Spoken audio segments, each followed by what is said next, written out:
Hi, everyone, and welcome to the May 2026 5 Miles from Anywhere meeting, where our guest speaker is the illustrious Jeffrey Matthews, who will be talking in a little bit about a couple of his Holmes books, but like including the Disappearing Detective and one with One Must Call the Bees. Is that correct? Um, that One Must Tell the Bees. Thank you. Thanks, Jeff. Uh, which wonderful books, really great writer. I have a little story from 221 Con to share before we get going, actually. But very excited to have him as a first time guest on the program and program society meeting. And Jeff, hopefully you'll join us again another time after this. So I'm going to share my screen and we'll get started here.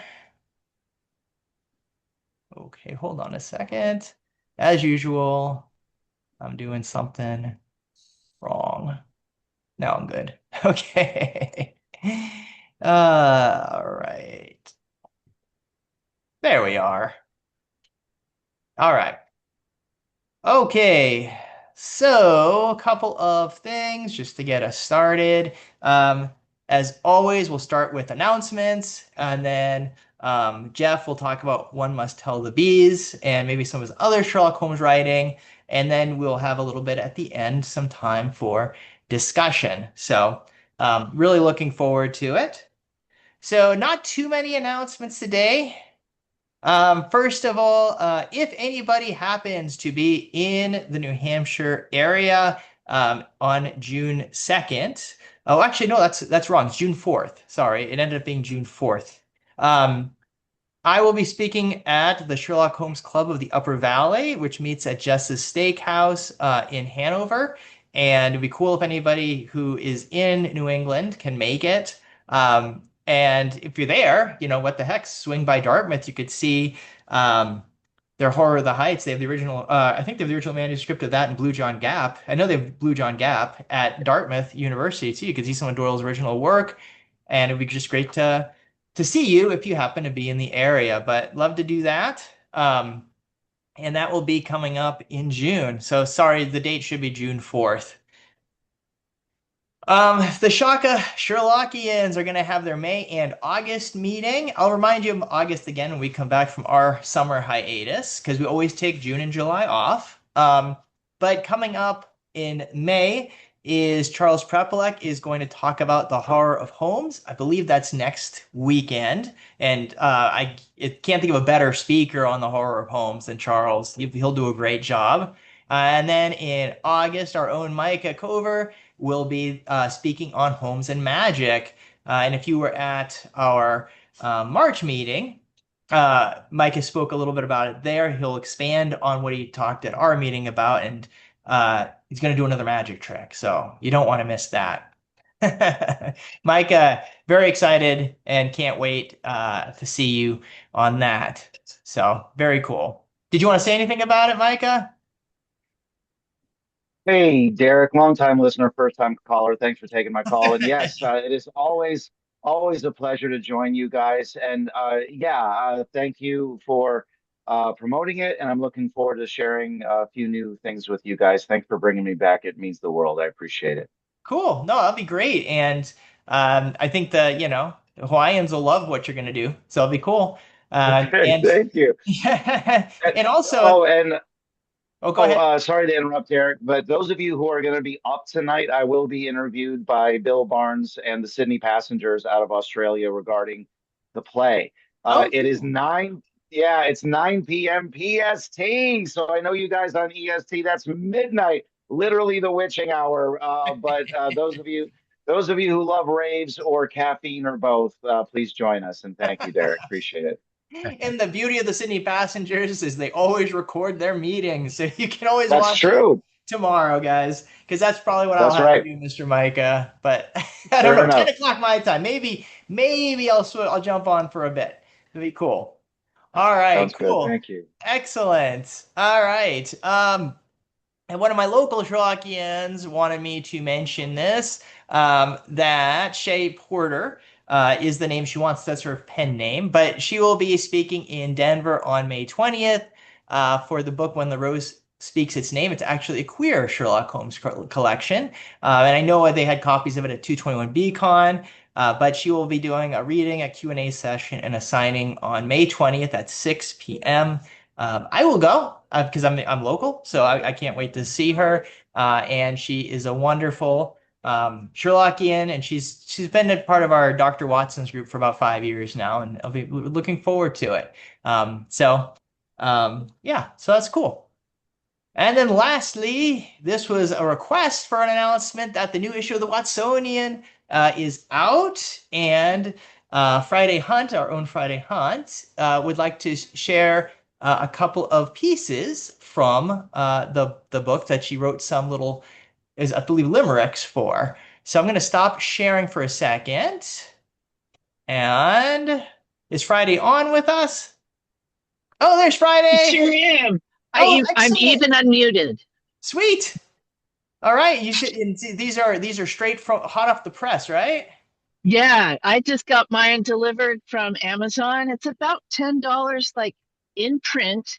There's 160 pages of goodness in here, Sweet. and including my own limericks, but also if anyone's following Ghost of Nuggets Past, she's got a lot here that are really great.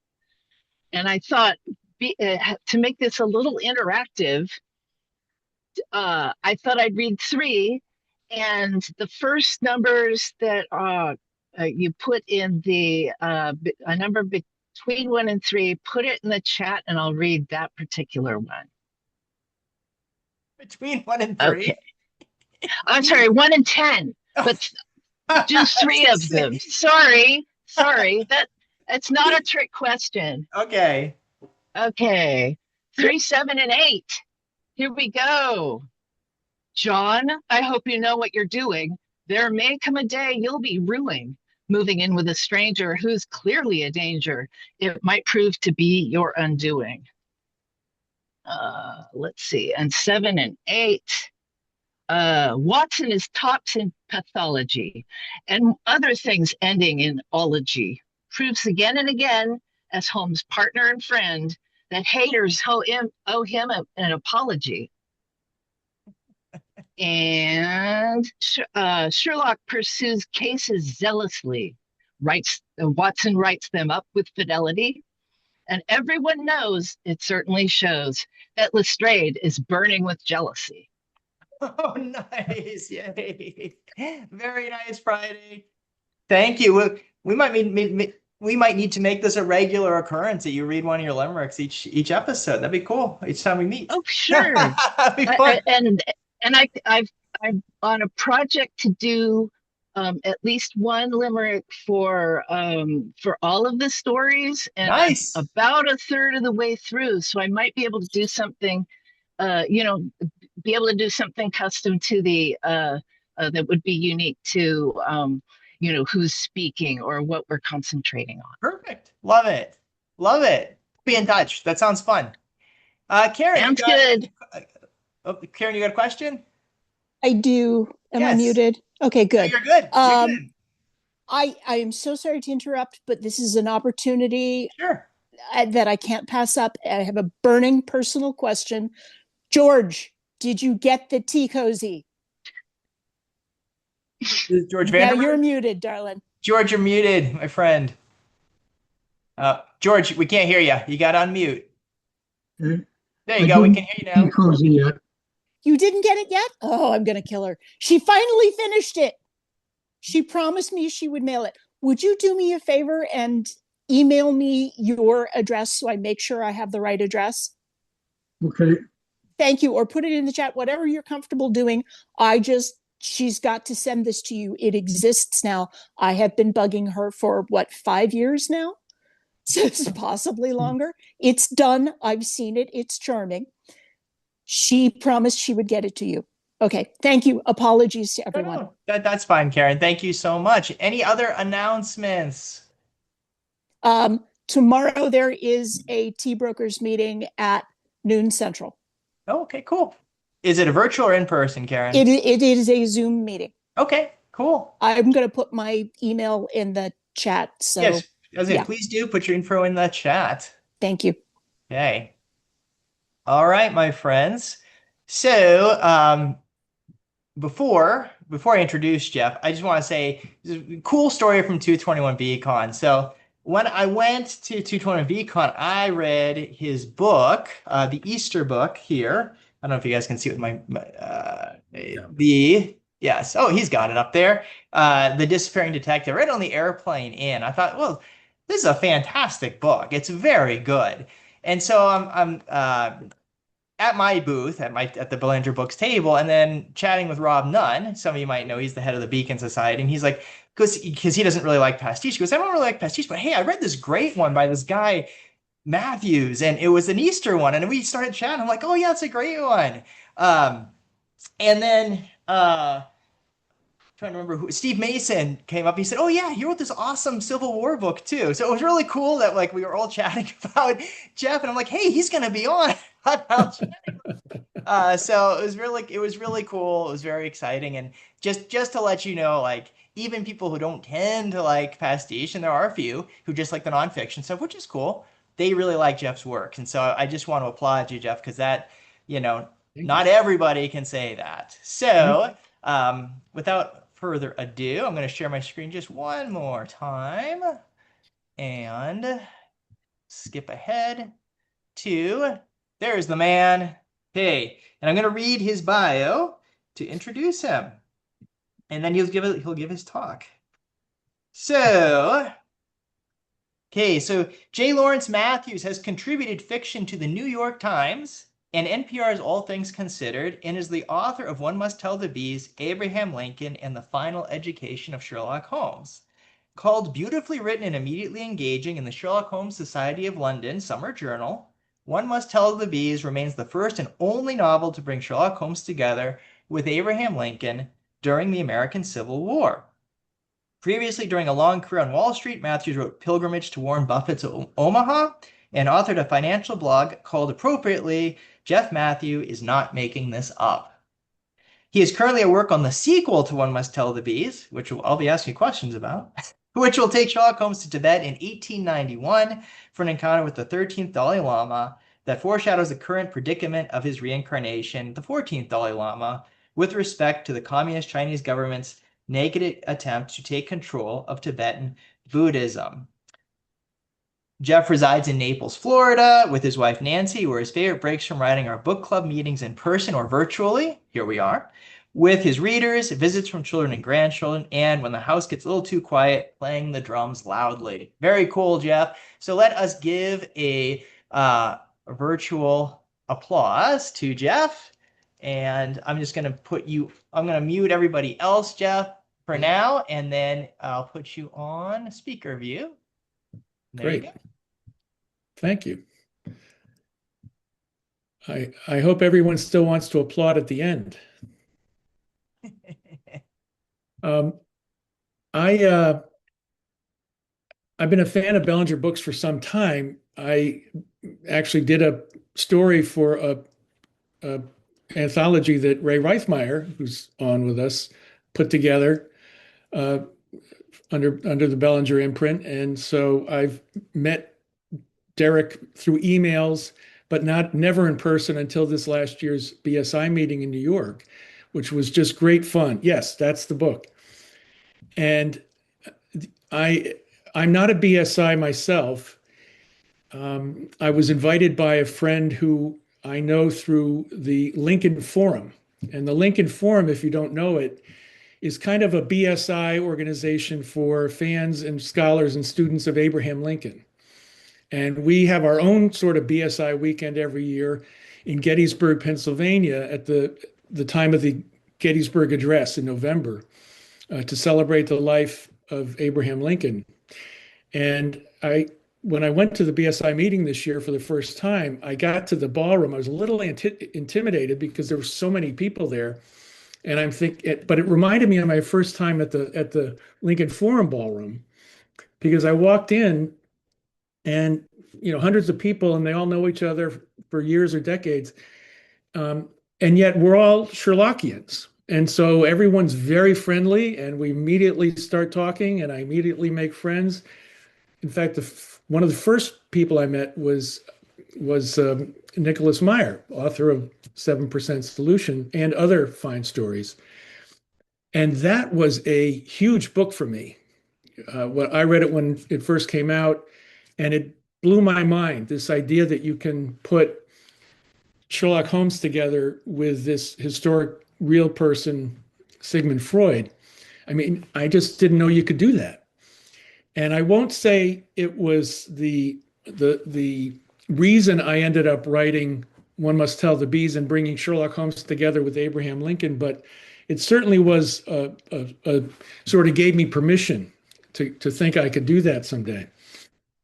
And of course, the best part of it all was sitting with Derek at dinner and really getting to know him and meeting Brian and being invited on this. It's a great honor. So thanks very much. I appreciate it. And thank you for all letting us all know what your favorite story is.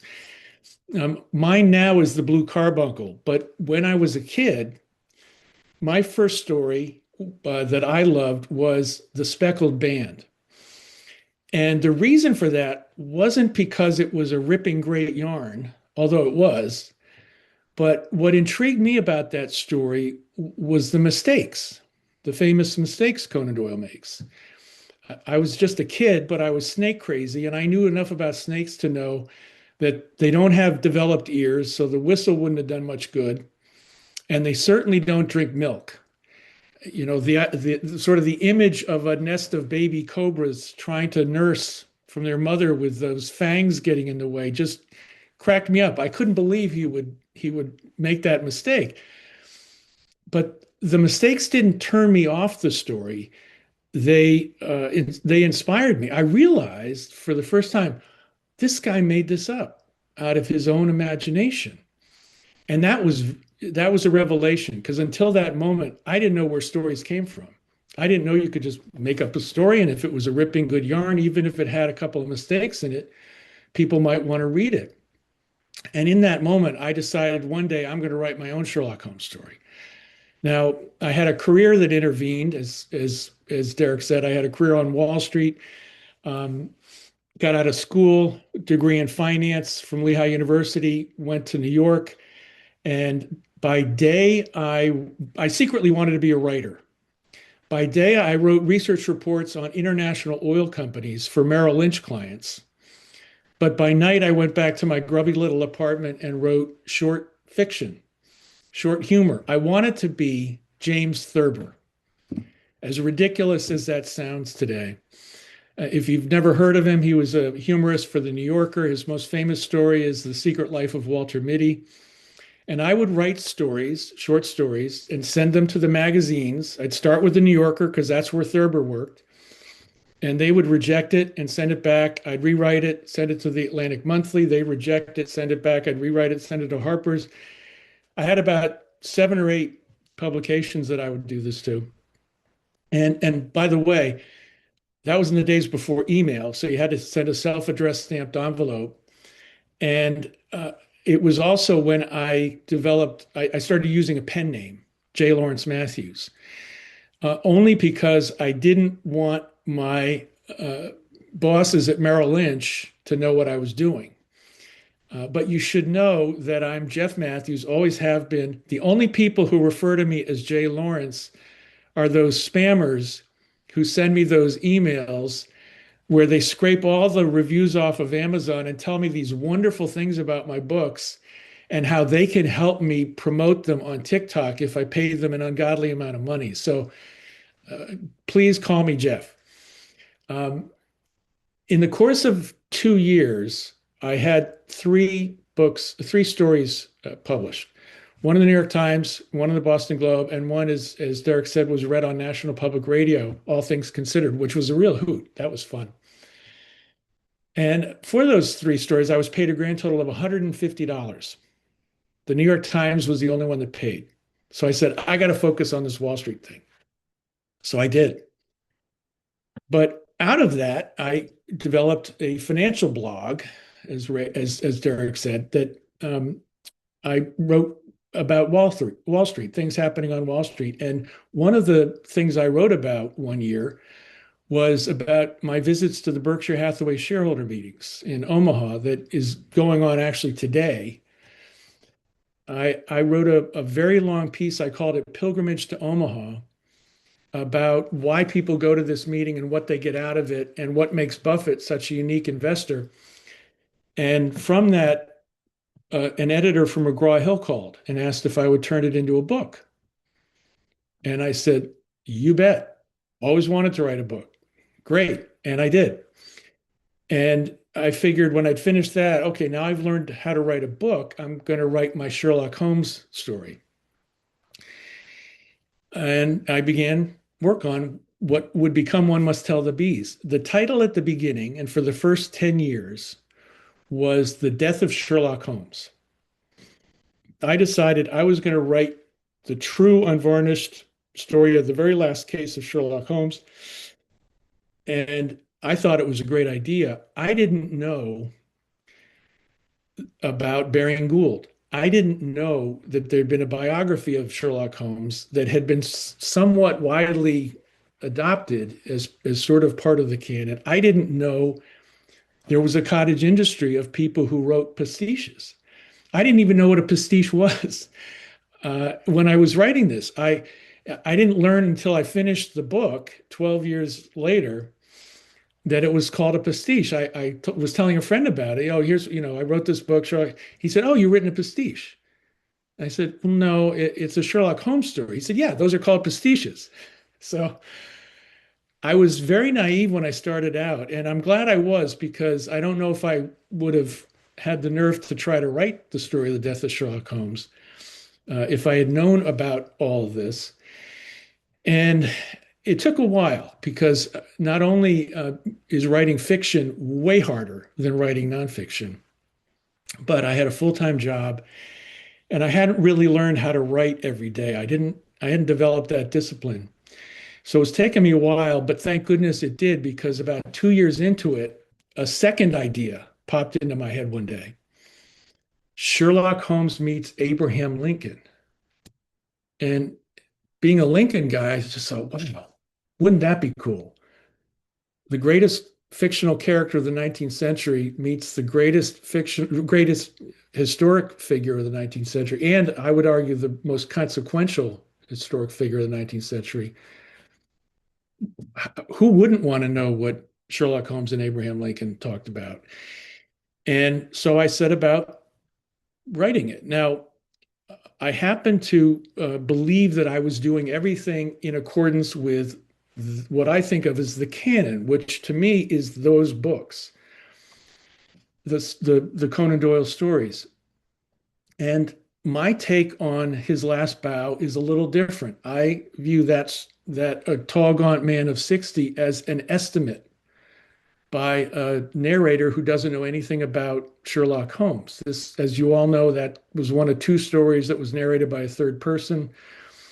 And he knows nothing about the character he's describing, because he thinks he's an Irish American who looks like Uncle Sam, who talks with this weird Americanisms like I'm gonna give you the glad hand, or I'm gonna bring home the bacon. He's throwing out all these things, and he's clearly disguised as a younger person than he really is, because he's got to be this vibrant guy who's been on the trail for 2 years from Chicago to England. And that and a few other clues in the story have always led me to believe, ever since I first read that story, that he could have been 5 or 6 years older than he was thought to be at that point. So I decide, how do I get him to America? Well, he's a chemist. That's his hobby. He's learned that when he's very young.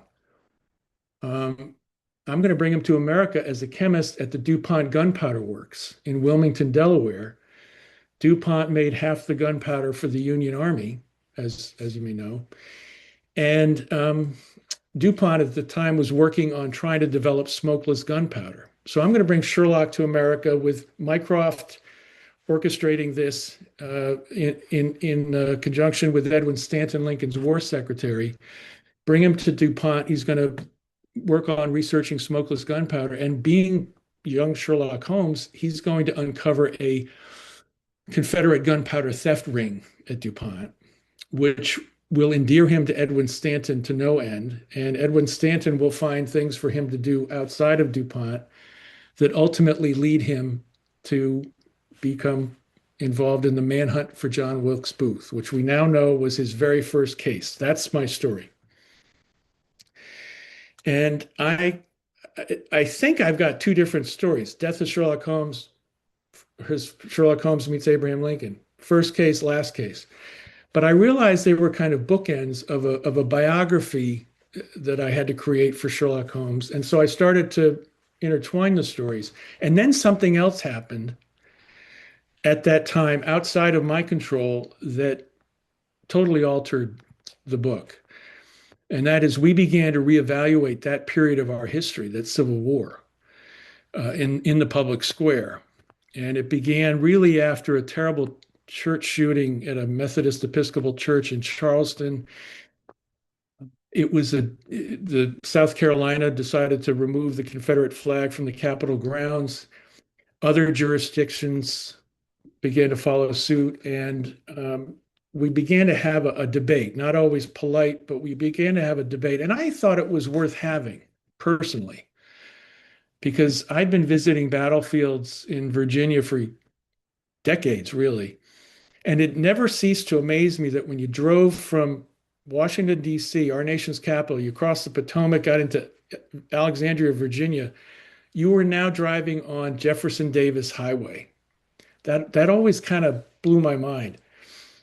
And I just thought, yeah, okay, this is good. Let's talk about these monuments. Let's talk about these statues. But with the killing of George Floyd, it became a screaming match.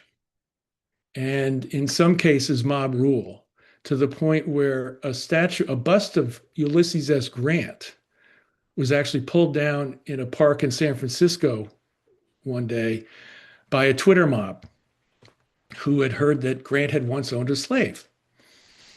Now, any member of the Lincoln Forum can tell you the story of Grant's unfortunate slave owning incident. He probably, it involved his father-in-law. His father-in-law was a slave owner. We don't know a lot about the circumstances, except the man helped Grant on his farm. What we know indisputably is that Grant freed the man. The manumission papers are in the public domain. And he didn't have to free him. Slavery was still legal in Illinois at the time, but he did. And he could have used the money, because Grant was no businessman.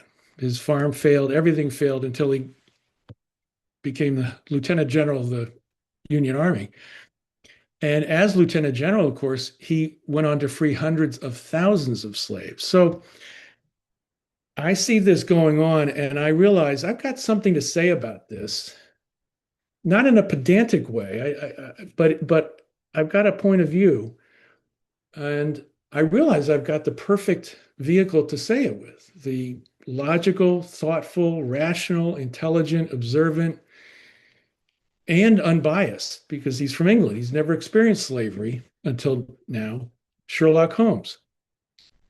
And that's when the tone of the book changed from this is a story I hope you enjoy, a Sherlock Holmes story that I hope you enjoy, to this really happened.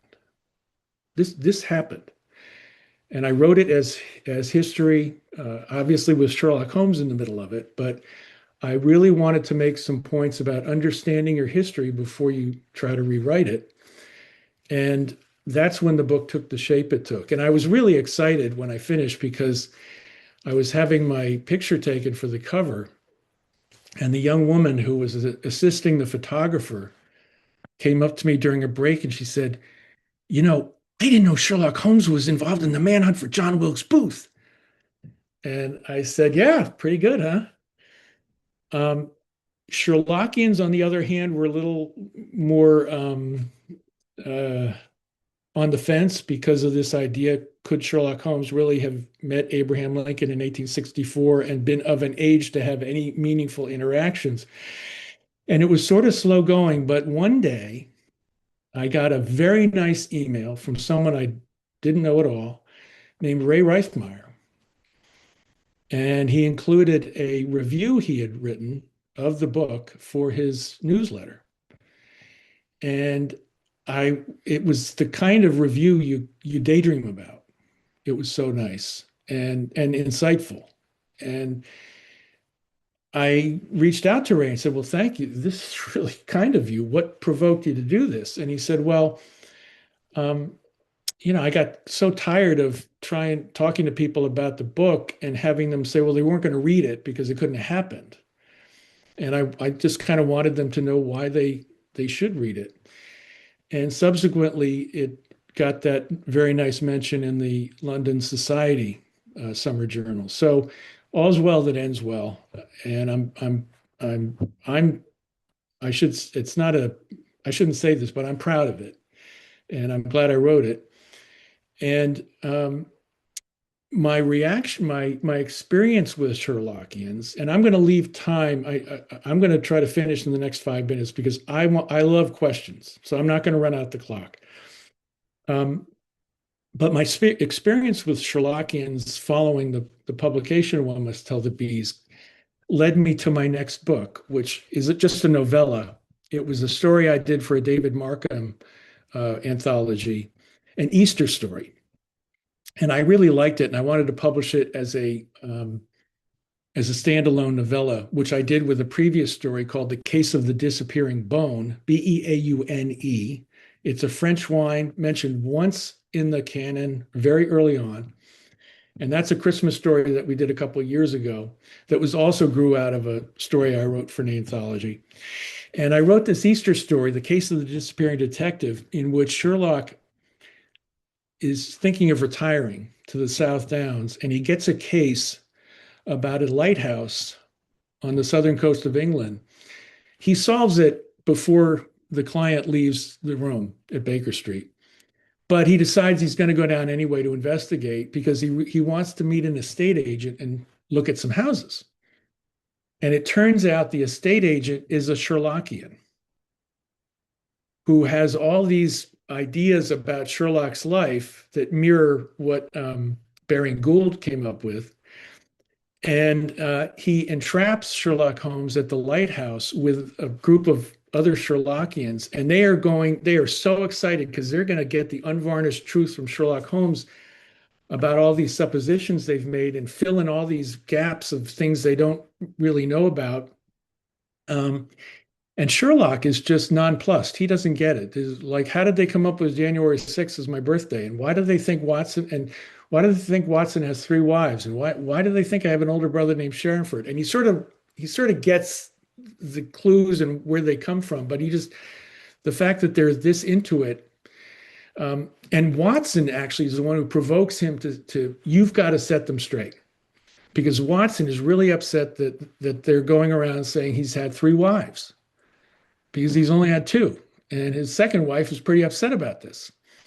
So Sherlock is going to set them straight. I won't give anything away except to say that I think the book is dedicated to Sherlockians, and it's meant to be an affectionate look at the Sherlockian world set in 1903, I think. And I hope you enjoy that. What I'm working on now is a little more serious. I consider it a sequel to One Must Tell the Bees. And it's set in Tibet, as Derek said, in 1891 during the Great Hiatus. I've always been intrigued with why Conan Doyle came up with putting Sherlock Holmes in Tibet in 1891. Like, where did that come from? And obviously, it came out of the Great Game between Russia and Great Britain. And the fact that Tibet was this unknown sort of buffer between Russia and the British Raj. And the Tsars wanted a warm water port on the Indian Ocean. Some things never change. The Brits were terrified that the Russians were going to come into the British Raj. So as the Russians were trying to move influence south, the Brits were trying to move influence north, and Tibet was this buffer in the middle that no one knew anything about, except that the Chinese pretended to control it and claim it had always been a province of China. And I've always thought that was a great setting for international intrigue. Sherlock Holmes in Tibet, meeting the Dalai Lama in the midst of this great game between Russia and Great Britain. What role did the Chinese play?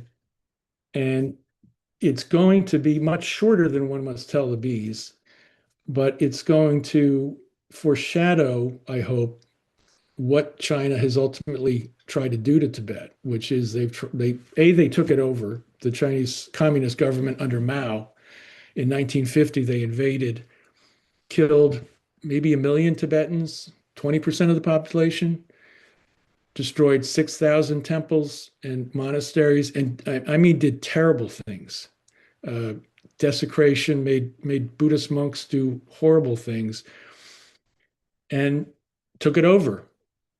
And now what they want to do when the current Dalai Lama passes, and he's the 14th, Sherlock met the 13th, they want to do to Tibetan Buddhism, which they've already done to Tibet, which is to take it over. They want to appoint the next Dalai Lama. And I want to foreshadow this in a way that brings it to people's attention. And that's what I'm working on now. And again, this is a great honor to be here. It's great to see Ray, and I'm ready to take any questions you have. All right, thank you so much, Jeff. Round of virtual applause for Jeff. And let me go to, so to ask a question, just use the hand raise feature, or if you're not sure how to do that, you can always unmute and just shout something out. We did have the first question I did see in the chat, Jeff, was from Larry Feldman, and he asked, what year do you think Holmes was born? And, I guess also I would add in, like, where do you see like Watson's age in this too? Good questions. I see Holmes being born 1848, 1849. I leave it vague I give an estimate in the book. He's 15 or 16. I didn't want to be too precise because I believe he was an orphan, as Watson always thought. And there's a very quick passage in the book about Sherlock sort of admitting to dragging a red herring across his biography in The Greek Interpreter with that stuff about the country squires, because there's nothing else in the canon that would suggest Holmes had any relatives at all. He was never in mourning. Mourning was a big deal in Victoria, England. Never got invited to a wedding, never ran into any uncles or aunts or nephews or anything. And so I've always thought Holmes was an orphan. His birth date is unknown, but estimated 1848, 1849. And what's interesting, one of the clues in that story to Watson's age is Watson is described by that narrator, who doesn't know it's Watson, just thinks it's the chauffeur, as an elderly gentleman. And an elderly gentleman doesn't sound like somebody who's 60. That sounds a little older. So I put Watson in roughly the same ballpark as Holmes. All right. Very cool. Larry, did you want to add anything to that? No, that's just what I wanted to know. Thanks a lot. That's great. Perfect. All right, Walter, you want to unmute? Yes. I've just started the book. It seems to be fabulous. I'm on the train. Just got on the train with Watson and starting to read the book. I will say this is just kind of a little serendipity. I was a member many, many years ago of the Civil War Roundtable in Fredericksburg, Virginia, which was a very prestigious group just for gentlemen, I guess. And that was about the last gentleman's society we had in Fredericksburg. Unless you brought your wife to a dinner and then everybody loved your wife and wanted her to join and you to get out. So I don't know how that worked. But I will tell you, because my name is Walter Taylor, I get all these calls from people asking me, do I want to republish my book? Well, there was the chief of staff of Lee's army. His name was Walter Taylor. And he wrote a book in maybe 7, 8 years after the Civil War called My Life with Lee or something like that. And people are always calling me to ask me if I'd like to republish it. So I'm wondering if that happened to you ever. One of these companies saying, "Well, we can republish your novels from early on." That's all I'll say. I'll go back to the book. Well, it's funny because I wrote a couple of other Jeff Matthews books, financial books related to Warren Buffett, and the fellow that I did them with, who did all the detail work, he suddenly died, and I didn't know any of the mechanics behind how he got it onto Amazon, and he used his own little imprint. And so those books are in limbo. Fortunately, they're not bestsellers, or I'd be really upset. But Walter, and I'm sure you know this, what makes the Civil War so fascinating to so many, it was a very personal war. The the officers on the North and South, they knew each other. They'd been to West Point together. They'd served in Mexico together. And when they fought each other, it was very personal. They didn't think of it. It wasn't like battalions and planes and it was Yeah. it was what is McClellan going to do now? And oh, Grant's a fighter. I know he's going to fight. It was so different and so interesting. So that's why there's so many of us who get so obsessed with that stuff. But I have a question, I guess, from Lee. Yep, Lee? Yes, I was wondering, how do the Chinese think that they can pull off appointing a Dalai Lama? That's an excellent question. The reason, Lee, is that many of the Dalai Lamas have been, I shouldn't say many, I don't know how many. There have been 14 of those. I'm not sure how many, but a number of them have been from territories that back in the day were controlled by China. They were close to China. So, and there was a point at which the Chinese thought they had actually control of who becomes a Dalai Lama. I forget the actual ceremony, but there was some kind of something they pulled out of a hat or something they pulled out of a golden vase or something that where they helped select the Dalai Lama or they approved the Dalai Lama. Also, there was a case, and I might have been with the 13th Dalai Lama, where they held him for ransom. They wouldn't let the Dalai Lama who was found go to Lhasa until they had paid money to the Chinese overlord who ran the territory where the Dalai Lama was found. So back then, borders were very fluid. And I think the Chinese could create a scenario where they argue that this is something that they have a right to do, although Tibet has never been a province of China until China took it over. Tibetans don't speak Chinese. That's hint number one, that Tibet was never a Chinese province. Tibetans don't speak Chinese. They speak Tibetan.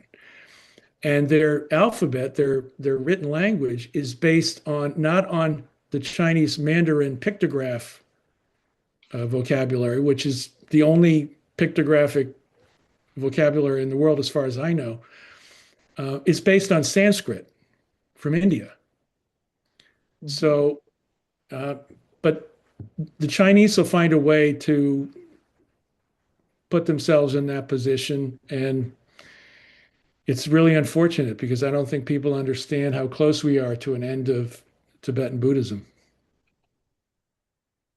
Thank you. Great question.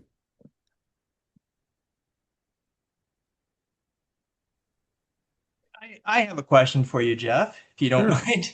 Not at So all. you mentioned and I know we've gone back and forth a little bit with this, just that traditionalists and having an issue with your aging homes and stuff like that. And I'm just curious because you worked with David Markham, who's probably one of the biggest traditionalists, but you've published in the MX anthologies. So I'm just curious what it was like working with, David when you guys have some pretty different views, particularly with your Easter story, which I love because you're both celebrating, Sherlockians, which is kind of poking fun in a good, it's a very innocent way, but you are kind of doing both. Well, that's okay. This is a hilarious story, Derek. I think it's hilarious. When I came up with this Easter story, one of my readers, a woman named June Wilson she's from Glasgow, and she loved One Must Tell the Bees. She loved the Christmas story. And when I wrote the Christmas story, she said, "Are you going to write an Easter story?" And I hadn't thought of it, but then the more I thought about it, the more I thought, well, that's a great idea. And I couldn't, but I couldn't figure out the story. And then David called for submissions for an anthology, and it was a sort of open-ended. You could write about anything. And I thought, I'm going to write that Easter story. And so I had this idea of Sherlock, who is about to tell everybody, these Sherlockians, guys, you got it all wrong. But at the last minute, he says, they're so nice, and I'm retiring, so I'm going to let them think what they want to think. And he backs down. And this is the story I submitted to David. And his response, and I've worked with him on several pieces, and he's a great editor. And his response was, "This is great. You got to, your date here is different, and this should be this, and this should be that. Oh, and by the way, you can't write this story the way it is, because all that stuff really happened. He was born on January 6th, and Watson does have 3 wives, and he does have an older brother named Sherford. That's the canon." And I thought, no, that's the way it's developed, but the original stories, that's not the canon. And I may be wrong. I just had a thing, I didn't know this broader world existed. So I just read these stories, and to me, that's the canon. So, but this is fine. Okay. It was actually kind of a fun trick, because I thought, okay, how do I make this story fit David? So I actually reversed it. And I had Sherlock tell these guys, none of this stuff is true, because what he and Watson have figured out is they got everything exactly right. And Holmes doesn't know how they did it, but they got it all right. He was born on January 6th. He did have an older brother named Sherford. Watson does have 3 wives, but he doesn't want the world at large to think this, because it makes things more dangerous for him. And that's the story that I wrote for David. And my wife was furious with me. She said, "Why are you doing this? That's not your story. Why are you even doing this? You've got your integrity." And I said, "Look, it's fun. It doesn't matter." And so I wrote it that way for David, and he published it that way. And then when I wrote it for myself in the novella, I did it the way I originally planned. So there you go. And it's a big tent, right? So Yes. No, I agree. I agree. And I like how you said, well, it's not really the canon. That's good. I like that. That's fun. Okay. And I think the last question will suitably go to Ray. We're going full circle here. Ray, what you got? Well, Ray, you're muted. Yeah, I know. Oh, there you go. It took me a while. You're good. You're good. Okay. Hi, Jeff. Glad we Hi, could Ray. actually see each other. Absolutely. But 2 things. One of which this is just my opportunity to correct my own mistake. You mentioned the review that I wrote for the the Sherlock Holmes review that's in the 2022 issue, and after it got accepted and I shared it with you, you let me know that I'd uh, in, had the wrong publisher, and but it was too late to correct it for print, and so it's in print wrong. And I want everyone to know, if they have the 2022 Sherlock Holmes review, um, it was published by Eastdean Press. So I hate having made that mistake. Um, but it's out there in the world with the wrong publisher, and that was all me. So my apologies. And number two, for future reference, because I like working with you, and I hope we'll have the opportunity to do that some more. My name is pronounced Riethmeyer, and it's like I like to say, it's like Christmas in the swamp, Riethmeyer. So I'm so sorry, Ray. I thank you for correcting me. I apologize. it's not a problem. It happens most of the time. Well, along those lines, I had been invited to the BSI dinner actually twice, and they never got I never got the first invitation, and the Tom Horrocks from Boston, who was my friend from the Lincoln Forum, who put me up for it, was thinking, well, maybe they don't want to invite you for some reason. And I'm thinking of all these things. Oh, maybe I offended somebody with 1848 or 1849, whatever. Maybe. And it turns out it was missing a T in the email address. Jeff Matthews they spelled it with one. The original invitation was sent to the guy with one T in Matthews. My name is Matthews with two T's. And it was Steve Mason, Derek, who figured that out. Okay, good. And called me one day and said, you've had this invitation to the BSI dinner. Are you going to go? And I said, I didn't know I had it. And so, mistakes like that happen with me, although not pronunciation, Ray. And I thank you for correcting me. And it was great working with you. And I hope we can do it in the future. Yeah, well, I had the an unmitigated gall of suggesting you change the last line in the story that you sent for the consultations book that I did. And anytime you make a suggestion like that to an author, you think, this is it. He's never going to want to work with me again. Ray is a fabulous editor, and I strongly encourage anyone out there to work with him. It was a lot of fun. And it's fun working with good editors because they make you better. I had a great editor for One Must Tell the Bees. She was a woman who was a retired columnist for the Nashville newspaper, and she used to write the auto column. And I'd been talking to editors for a long time, and there were all these New York. And if anyone's from New York, I apologize. If anyone's too young, I apologize. But it was all these young New York hip people, and they just didn't get it. And I got Beth Stein, and she was so wonderful to work with. So working with a great editor is like 1 + 1 = 5 for me. And Ray is one of those. So thanks, Ray. All right. Thank you so much. Another virtual round of applause for Jeff. And definitely seek out his books, and you'll love them. And I did put in The Case of the Disappearing Detective is the name of the Easter one. I put it in the chat, and it looks like someone already ordered it from as we were chatting. It looks like DJ ordered it, so that's very cool. Great. So before I go, just a reminder that we are going to go on our summer hiatus, so there will be no June and July meeting, though we do already have August, September, and October lined up. October, Kindle Potts is going to share some of her amazing Sherlock Holmes artwork. In September, Ruth and Darren, our rad group there, are going to talk about Sherlock Hound, the Miyazaki Sherlock series, and I cannot wait to hear about you to give your talk on that. And then in August, to come back, I think I'm going to be talking actually about the Holmes H.P. Lovecraft connection. So really nice setup for the fall.